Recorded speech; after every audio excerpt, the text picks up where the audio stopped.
Welcome, beasts. Today we're going to do some lower body exercises, legs to be specific. So what you're seeing right now is a static lunge. It's kind of like a forward lunge, except you're eliminating the step.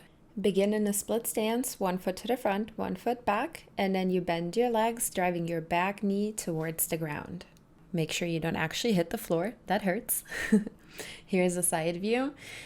There's two ways of doing this. You can stay really upright as I am in this one, and it's going to target your quads a little bit more, or you could lean forward just a little bit, bringing the shoulders towards the knee, and that will target your glutes a little bit more.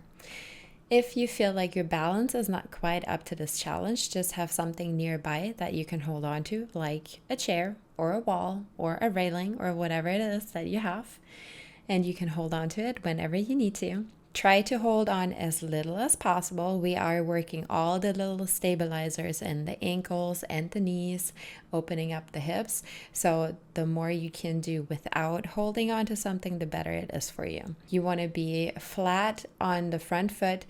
You want to make sure that your knee doesn't come to the center, so your knee goes forward and stays over your toes, and your back foot is on the ball of your feet with the heel going straight back. Keep your core engaged, so your ab muscles tight, and squeeze that booty. Keep the shoulders parallel to the floor. That will actually help you with your balance, and also fixating your eyes on the spot and just looking at the same spot the entire time helps with the balance. And again, you can always hold on to something until you really have it down.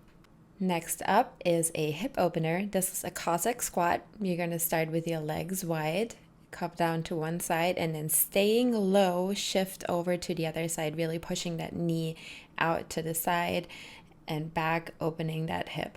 You should feel a little bit of a stretch in your straight leg. You might even feel one in the bent one. That's okay.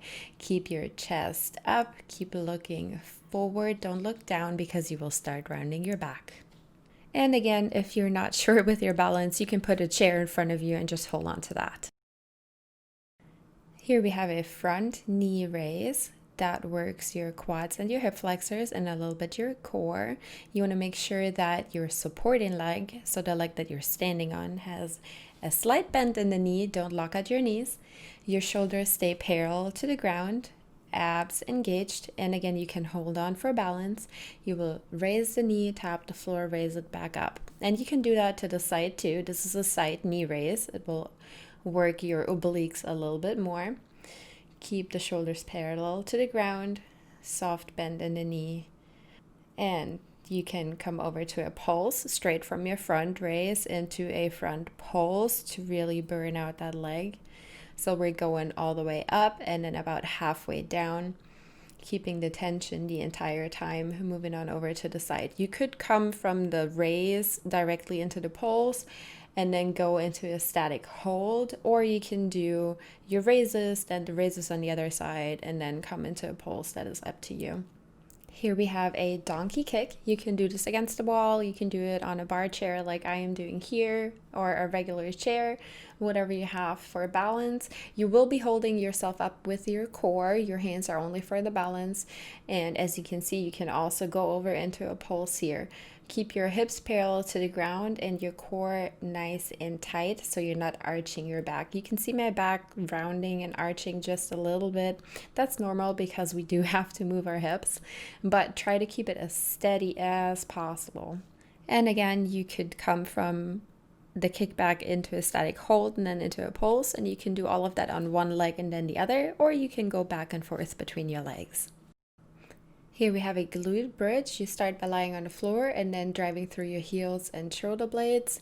You squeeze the booty up nice and tight, keeping your abs tight. You come back down, tap the floor, and squeeze right back up. I'm not releasing my weight all the way to the ground, even though it looks like it. I'm just tapping the floor and then squeezing right back up, keeping the tension the entire time. You can make it a little bit harder and do this on one leg. This is a single leg glute bridge. This will force you to engage your core a little bit more and balance yourself out. And this is a frog pump. Just put the soles of your feet together, bring the knees out wide, and then squeeze that booty up, keeping your abs engaged. Just keep pressing your feet together and your knees to the ground. You will notice that your knees want to come up over time. Don't let them. Keep pressing down. This is a great booty finisher after any leg workout.